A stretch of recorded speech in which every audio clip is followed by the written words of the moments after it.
Hello and welcome to Mulch, with me your host Rebecca Anning-Brown. This is a weekly podcast for flower farmers who want to build a confident flower farming practice that reflects the lifestyle that you want now and in the future. Each week I'll share conversation and tips to nurture and grow you and your flower farm.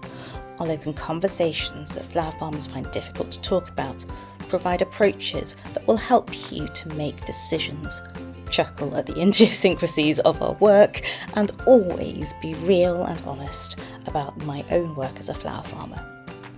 My goal is to help you to grow a curious, confident and grounded flower farming practice that flourishes as a business that you love and are proud to shout about. Don't forget to subscribe to the channel, and if you like what you hear, please do leave a review and share the podcast with your flower farming friends. It really does help to grow a confident and successful flower farming community. Hello and welcome back to Mulch, episode 29 and the second of my fortnightly summer holiday podcasts for you guys as flower farmers in practice. Welcome, it's August. It's dry. I can definitely say that the sun has shone, though again, yesterday we did have 4 seasons in one day, including thunderstorms, which were quite exciting, but no lightning, which was a bit sad. How are you? How is your summer? Whether you have children or not, how is it going? Are you busy? Is it steady? Have the summer holidays kind of hit your sails yet? I definitely find that there's always 1, possibly 2 weeks in August that are quieter because nobody's getting married, nobody is around for their weekly subscriptions, everybody is poor because they spent their money either on holidays, beer or children's work clubs, school clubs, sorry. So, you know, that kind of period in August happens to all of us, and I would try not to worry about it too much. Wherever you are, however you are, I hope things are going well. This week, I warn you, I am somewhat fueled by marshmallows and caffeine. It is week 7003 of the school holidays, and both of those things are 100% necessary in everyday life.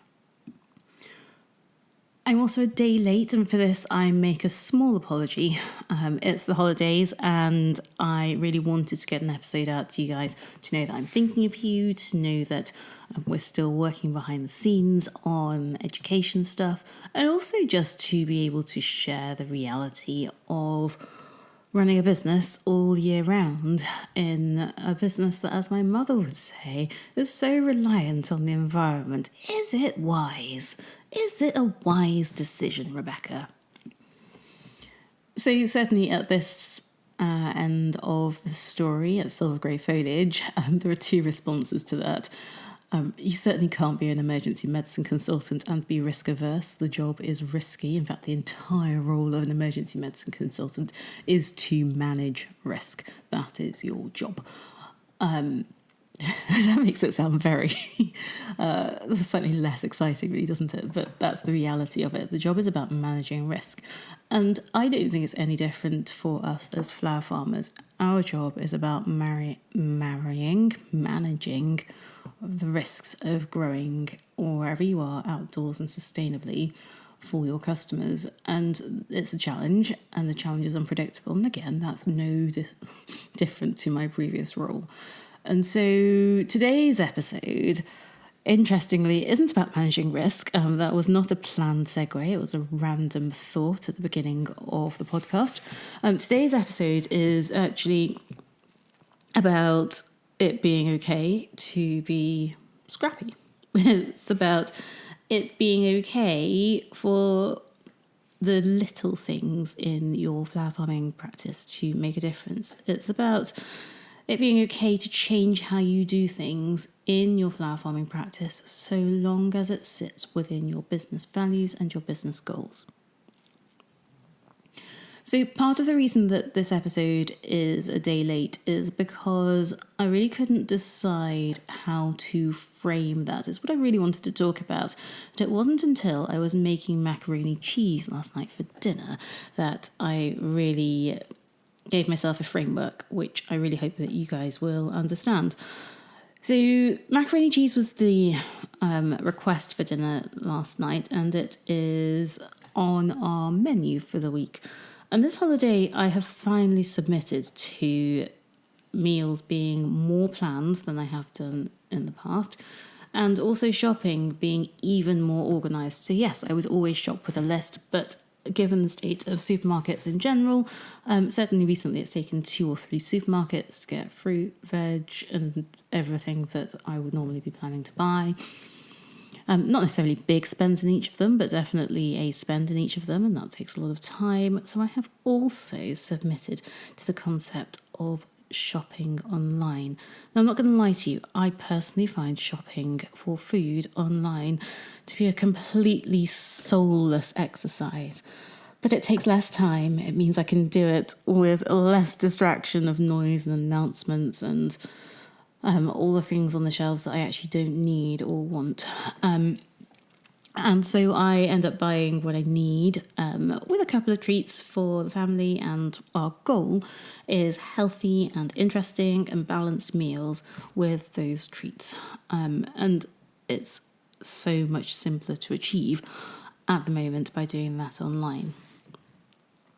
The other thing that I've done to make that meal planning easier is to give myself a break and to make life easier. And I've started using BBC Good Food for inspiration and also for recipes that are usually quick to prepare, easy to cook, and have really got me out of a rut of having, 10, 12, 14 different meals that get cooked in rotation. Because it's quick to use, it's accessible, it's on the computer whilst I'm also doing the online shop, so I can make sure that we either have everything in the cupboard or that I can add it to the list if it's not an extravagance. And it just means that the meals and our week's menu are more interesting, they're more varied. I am not bored of the meal choices or frustrated that it takes forever to go through recipe books and actually find something that I can cook for the family without it taking 70 steps and 5 hours to prepare. And it's not breaking the bank. So all of those are big ticks, and they're real changes in my practice that I was talking about at the beginning. They're changes in how I feed our family. Or how we feed our family, because it also makes it easier for Antony if I know that everything is in the house and there's an obvious menu that I can direct him to or an obvious recipe that I can direct him to. It's easier to say we're having this. That's where the information is, and everything that we need is in the fridge or in the cupboard or in the freezer or whatever. So it makes it easier for everybody to be involved. Because the other thing I found actually is that if your children have kind of acceptable skills in the kitchen, ours are 11 and 13, they can pretty much make most of the meals on BBC Good Food, all of the kind of family meals and basic weekday meals and things like that. They're not too difficult. So it really does stretch the involvement of the family and lift some of that burden from me as the main cooker and shopper in this house.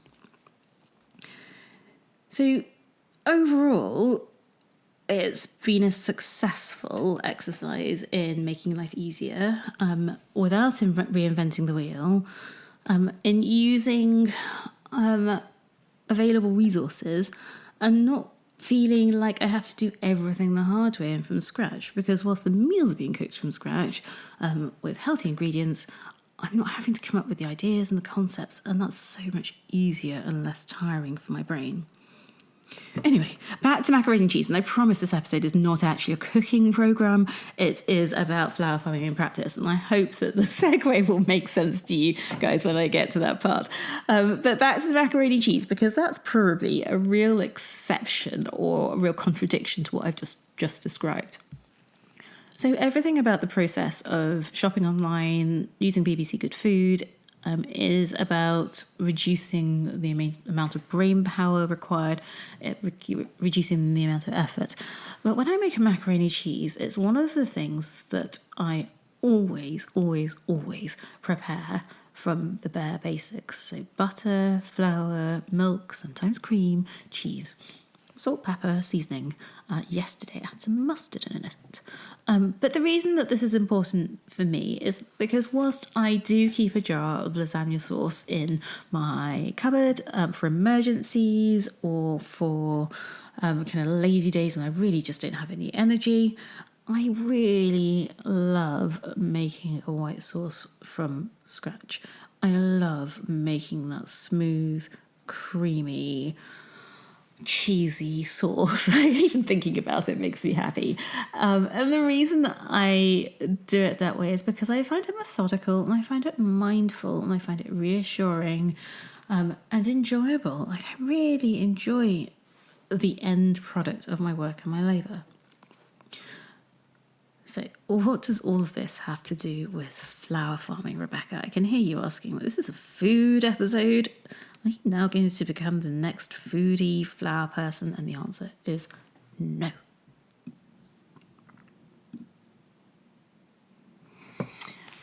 What does this have to do with flower farming indeed? Well, for me, this is the first full summer where my only working role is for me on the flower farm. It is my job and my work. And it's a real test of resilience for me and for the business. So I've been really keen not to reinvent the wheel and to make sure that I keep things as simple as possible. So an example of that is that I sat down at the end of July, beginning of August, and worked out what seeds I could save, what plants I could do cuttings from, and what I need to buy in terms of annual seeds and some perennials. And then I sat at the computer and I did my autumn and early spring seed shop. Done. I won't go back to it. I've made some decisions. I know that I trust what we do and how we grow, and I can see from my records what's done well for us, what hasn't done well for us, and so it was easy to make a list of what I want to grow more of, and also to identify the things that I'm not sure are worth it, so we're probably going to skip this year.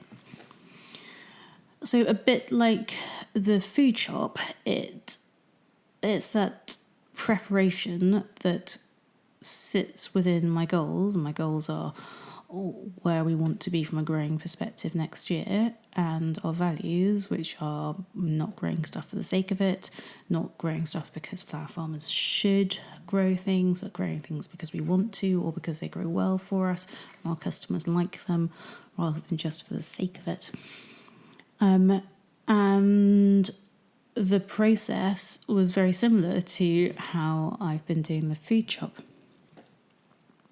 And because I'm not keen to create new systems, and I feel that this year is a year for trusting in the learning and our practice from previous years, I know what has worked for us around this sort of time of the year before.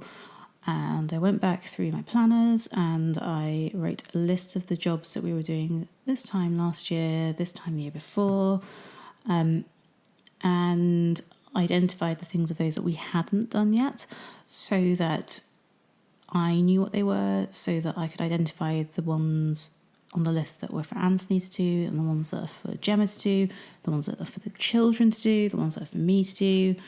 You know, things like emptying and mulching beds that are no longer productive, cleaning the greenhouse so that it's ready for new seedlings, feeding and watering the half-hardies, that I really want to keep going for another 3 or 4 weeks, tidying and sorting the workshop so that it's ready for our autumn round of seed sowing.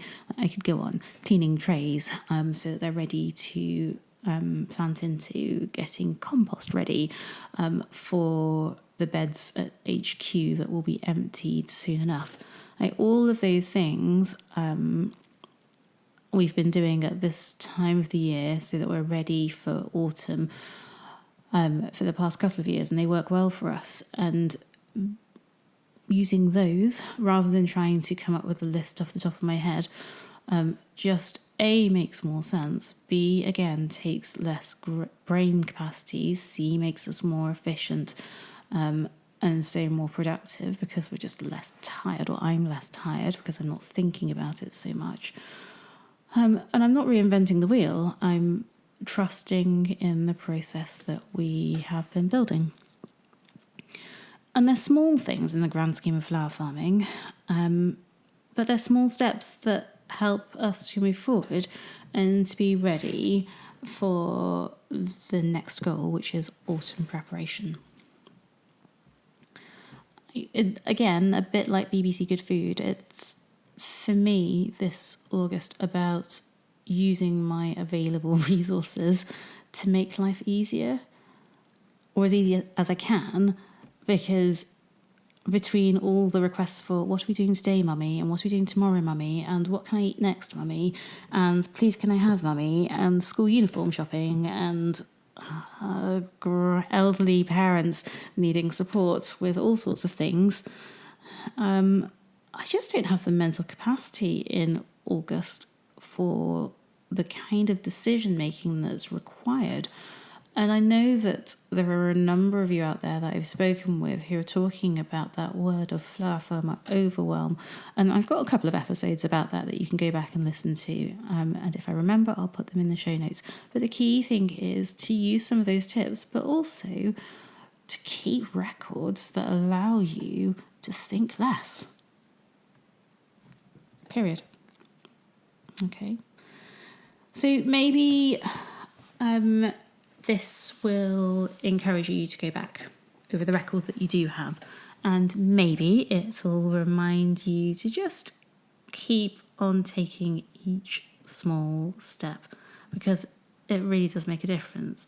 And I really, really want this to remind you to keep stuff simple and to know that you don't have to reinvent the wheel, and to make sure that you're always working from first principles, which are your values and your goals.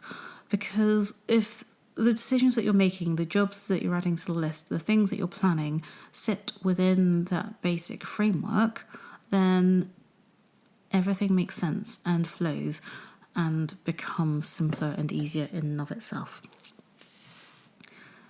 So that's the bulk of today's episode done. A bit of food, a bit of application of food shopping to flower farming practice in August. A few quick updates and bits of information for you. So the Rose course for flower farmers is on the 25th of September. It's filling up nicely, and you can book your place through our website, which is www.silvergreyfoliage.com. There's also a link below in the show notes. The ranunculus course for flower farmers is also ticking away. That's on the 11th of September. And if you grow ranunculus but you're not necessarily that successful, I would really, really encourage you to join this course, because the difference it makes having a versatile and beautiful and long-lasting early vocal that produces stem after stem, like not hundreds of stems, it's not an annual, but plentiful stems, having that in addition to or instead of tulips is really useful. I can't tell you how useful it is. What else do you need to know? You need to know that the next generation of the Flower Farmers Planner is currently at the printers. It's at the printers for what we call a printed proof. So that means that we've done the bulk of the design work, we've done the planning and the editing and the changing for this year, and then we send the planner off to printers that we have chosen with care. We're using different printers this year, and we've sent it to 2 printers to see what the difference in quality is. And that means it's almost time for pre-orders to go in. I am leaving it a little bit later this year, and that's because depending on the printer that we choose will affect the price of the planner and all the bits that go with it. So bear with me. and I'll tell you more about the planner. I'm desperate to tell you more now, but I'll tell you more about it very, very soon, because the planner will most likely go out for pre-order at the beginning of September, and that will be in line with the beginning of the school year for the children. And there will be some changes and new school year stuff for us here at Silver Grey Foliage too.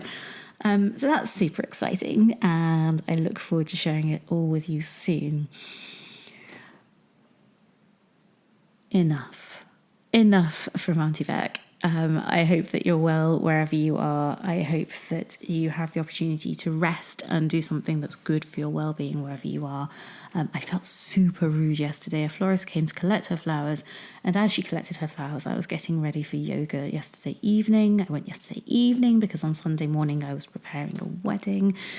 And I just made it clear that I really needed to go to yoga because it was important for me and my well-being. It felt rude, but it also felt like the right thing to do for me and my business. And I'm proud. I'm really proud, actually, that I've got myself to that place where I'm able to put myself so that I am well for our business and for my family first sometimes.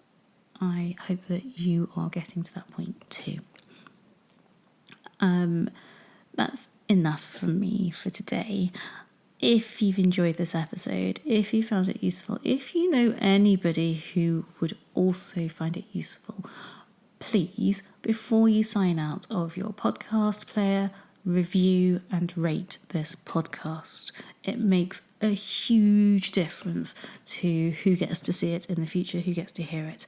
And again, if you're listening, if you've got to this point, please don't just sign out. Link this podcast to your stories in Instagram so that other flower farmers can listen to it too. And finally, I am powered by marshmallows and coffee. So please do feel free to buy me a coffee and to support that we're doing and support the work that we're doing here in Mulch and at Silver Grey Foliage. The link for coffee buying is in the show notes. Thank you. Have a wonderful week, and I'll be back in 2 weeks with another episode on summer flower farming in practice. Rebecca. Thank you for listening to Mulch. I hope that you found it useful.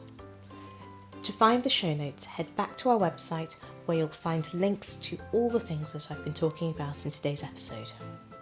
If you're on Instagram, you can find us at Silver Grey Foliage. I would appreciate it so much if you were able to share this episode in your Instagram stories. And if you are able to leave a review, it really will help more people to get on and grow.